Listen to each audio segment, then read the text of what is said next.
حضرت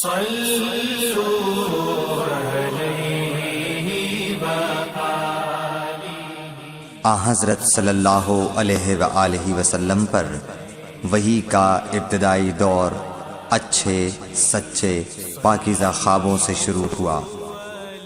آپ خواب میں جو کچھ دیکھتے وہ صبح کی روشنی کی طرح صحیح اور سچا ثابت ہوتا۔ پھر من جانب قدرت آپ تنہائی پسند ہو گئے اور آپ نے غار حرا میں خلوت نشینی اختیار فرمائی اور کئی دن اور رات وہاں مسلسل عبادت اور یاد الہی و ذکر میں مشغول رہنے لگے۔ جب تک گھر آنے کو دل نہ چاہتا توشہ ہمراہ لیے ہوئے وہاں رہتے۔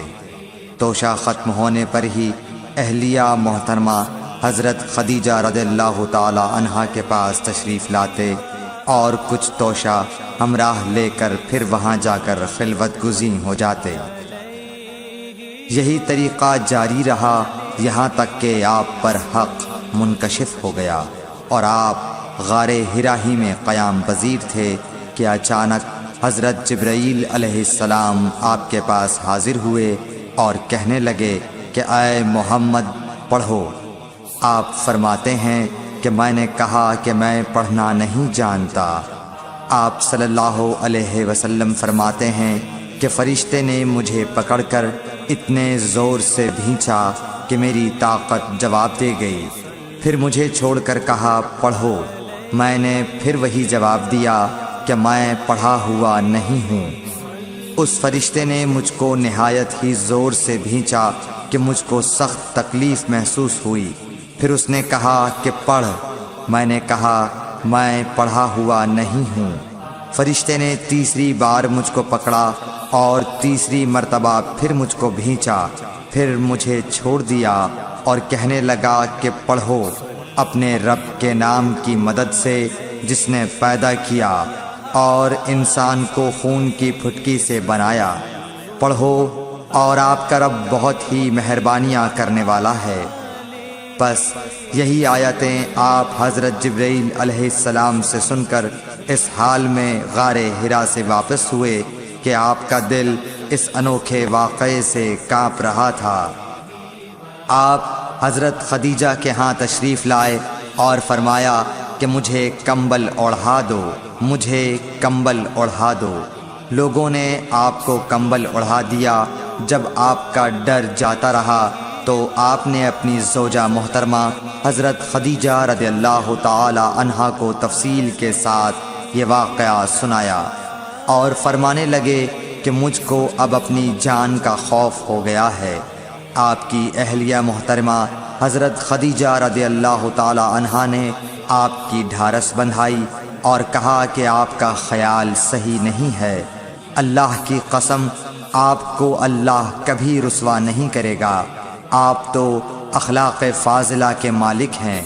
آپ تو کنبہ پرور ہیں، بے کسوں کا بوجھ اپنے سر پر رکھتے ہیں، مفلسوں کے لیے آپ کماتے ہیں، مہمان نوازی میں آپ بے مثال ہیں اور مشکل وقت میں آپ امر حق کا ساتھ دیتے ہیں۔ ایسے اوصاف حسنہ والا انسان یوں بے وقت ذلت و خواری کی موت نہیں پا سکتا۔ پھر مزید تسلی کے لیے حضرت خدیجہ رضی اللہ تعالی عنہا آپ کو ورقہ بن نوفل کے پاس لے گئیں جو ان کے چچا زاد بھائی تھے اور زمانہ جاہلیت میں نصرانی مذہب اختیار کر چکے تھے اور عبرانی زبان کے کاتب تھے۔ چنانچہ انجیل کو بھی حسب منشائے خداوندی عبرانی زبان میں لکھا کرتے تھے۔ انجیل سریانی زبان میں نازل ہوئی تھی، پھر اس کا ترجمہ عبرانی زبان میں ہوا۔ ورقہ اسی کو لکھتے تھے۔ وہ بہت بوڑھے ہو گئے تھے، یہاں تک کہ ان کی بینائی بھی رخصت ہو چکی تھی۔ حضرت خدیجہ رضی اللہ تعالی عنہا نے ان کے سامنے آپ کے حالات بیان کیے اور کہا کہ اے چچا زاد بھائی، اپنے بھتیجے محمد صلی اللہ علیہ وسلم کی زبانی ذرا ان کی کیفیت سن لیجئے۔ وہ بولے کہ بھتیجے آپ نے جو کچھ دیکھا ہے اس کی تفصیل سناؤ۔ چنانچہ آپ صلی اللہ علیہ وآلہ وسلم نے از اول تا آخر پورا واقعہ سنایا، جسے سن کر ورقہ بے اختیار ہو کر بول اٹھے کہ یہ تو وہی ناموس معزز رازدان فرشتہ ہے جسے اللہ نے حضرت موسیٰ علیہ السلام پر وحی دے کر بھیجا تھا۔